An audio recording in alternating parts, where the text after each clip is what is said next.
A little rain washing out Louisiana Ragin Cajun softball today, so let's still talk softball with the voice of Ragin Cajun softball. It's Steve Peloquin. Steve, I appreciate you coming on tonight. Let's talk about the start. Cajuns 16-6 to start the season. How do you grade them? You know, it's kind of funny, Andrew. I mean, I look at this. I look at this team. They're 16-6. They're still ranked in the top 20. Even last week, they go 3-2. They extend their Sun Belt Conference Series win streak to 57 straight, the longest conference series win streak in the country. And one of the games they lost was to Texas. They also beat Texas. And yet, I myself and most Cajun fans would kind of consider a little disappointment considering the way that they played. They're playing good softball. They're not playing at the elite level that they're playing at last year. So to be truthful with you, I'd probably give them a C+ right now. I think a C+ is a fair answer. It's been an uneven start so far, but there have been some bright spots. Who's your early season MVP? Sierra Bryant. You know, she's the transfer from Georgia, and she's been magnificent. Cajuns lost a great player at Sarah Hudak, but Sierra Bryant, who led the SEC in home runs last year, she comes aboard. She's hitting just a tad under 500. She's hitting with power. She's running the bases. And with Rain O'Neal being lost in center field to injury for the season, she's moved over to center field, and she's played great defense as well. So I think without question, Sierra Bryant's the MVP of this team through the first third of the season. If this was it Family Feud, I think we'd all be saying, good answer, good answer, good answer. Yeah, good answer, good answer. Now, part of that uneven start to the season has been Summer Ellyson. She's just not been herself. She's been good, don't get me wrong, but it's not the Summer Ellyson that you feel like can throw a no-hitter on any given night. What do you think's going on there? Yeah, she's kind of her own worst enemy in terms of her past success, because she is without question one of the all-time greats in this program history. Local kid, went to Turlings, redshirted her first year, pitched sparingly in her redshirt freshman year, and then came on like gangbusters. And again, she was a third-team NFC All-American a couple of years ago. She's not quite pitching at that level yet. What that is, I don't really know.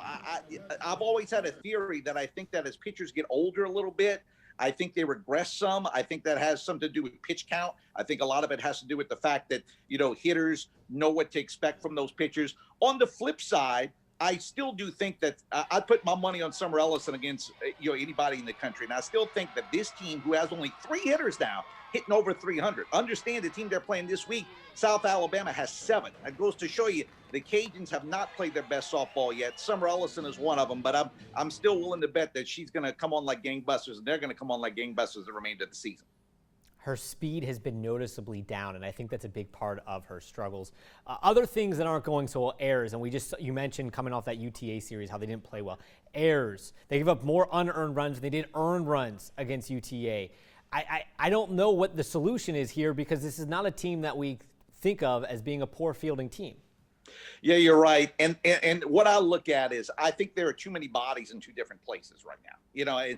If Taylor Roman wouldn't have gotten hurt, she'd play first base. Rain O'Neal would be in center field had she not gotten hurt.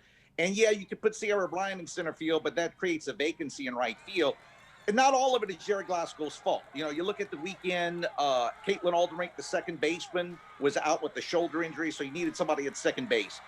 Justice Mills, their first baseman, was out with a concussion, so you had to play somebody else at first base. But I really think what they need to do to get better defensively is find the defensive rotation and keep them there, because in my opinion, you can't really be good defensively unless you know where they're playing. So I think that's going to be something that they're going to have to come up with over the next couple of weeks. And if they do, they'll be a better defensive team. Coach wanted a rotation at the beginning of the season. Do you think that's his own worst enemy at this point now? Yeah, that's a good point. I think it's too much.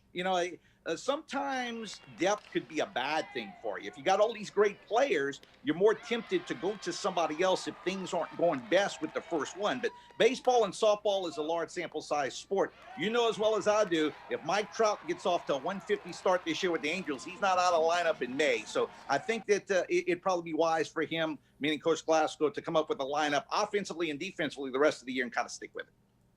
You mentioned the Sun Belt and that 57 conference series streak. Texas State's not going to be an easy out this year. They're 19-3 to start the season with a win over a top 10 program or a top 25 program, I think that was, on Mississippi State. That's a pretty darn good team. We've seen Texas State be good before. Do you think this is still the Cajuns' conference to lose, or do you think Texas State gives them a run? I think it's the Cajuns to lose, but you mentioned Texas State, and I agree. South Alabama is also 6-0. They've beaten some good competition. South Alabama has two pitchers. One of them, Madison Lochte from Holden, Louisiana. They also have a number 2 pitcher, has an ERA of about 2.22 right now. And then you look at Troy, who was picked second in the conference at the beginning of the year, and they're off to a good start as well. I've always kind of picked on some of the teams in the Sun Belt Conference a little bit because really the only team that shouldn't be good is Appalachian State. I mean, look, there's a ski mountain in Boone, North Carolina. Spring sports is not supposed to be good there. Maybe basketball and football, but not spring sports. But there's no reason why South Alabama and Troy and Texas State shouldn't have good softball programs. They have them this year. So I still think it's the Cajuns conference to lose. But believe it or not, while I still think the Cajuns are going to finish first, I could also see them maybe slipping all the way down to third. Wow, that would be a huge slip if the Cajuns do slip that far down. Final question, though. We came into last season talking about the College World Series. It obviously couldn't materialize because of the pandemic. We come into this season talking about the College World Series. Is this still a realistic expectation or hope at this point? Realistic, yes. I'll be honest with you. At the beginning of the year, if you would have asked me, do I consider the Cajuns realistic in terms of maybe a top 12 team, I would say yes. Right now, they're not that. I mean, let's call it what it is. They are not that right now. That being said, again, Caitlin Alderink's hitting under 300. I think she's going to be well over 300 at the end of the year. You take players like Melissa Mayu. I think is going to be well over 300 at the end of the year. I mentioned there's only 3 players that's hitting over 300. I'm willing to bet that number is going to be closer to 5 in a couple of weeks. And then when it comes to the pitching staff, Kendra Lame's pitching well. One of the big questions we had at the beginning of the year, who's going to be the number 2 pitcher? Well, now we know who the number 2 pitcher is. Now we need to see Summer Ellyson, one of the all-time greats, return to being Summer Ellyson, one of the all-time greats. So there's a lot of ifs involved, which is kind of makes it a little dicey, but yet at the same time, I still think that this team's going to kind of turn it on. I said that in 2013. The last time the Cajuns actually lost the Sun Belt Conference Series, they lost the first 2 they played that year, to WKU and also South Alabama. What happened after that? They went on a 24-game win streak, won the conference tournament, won a regional in Baton Rouge, and finished 1 win away from the Women's College World Series, falling in an epic 3-game series to Michigan. So I'm still of the opinion that this team is going to get it right. But right now, at this point in time, I think they would be on the outside looking in.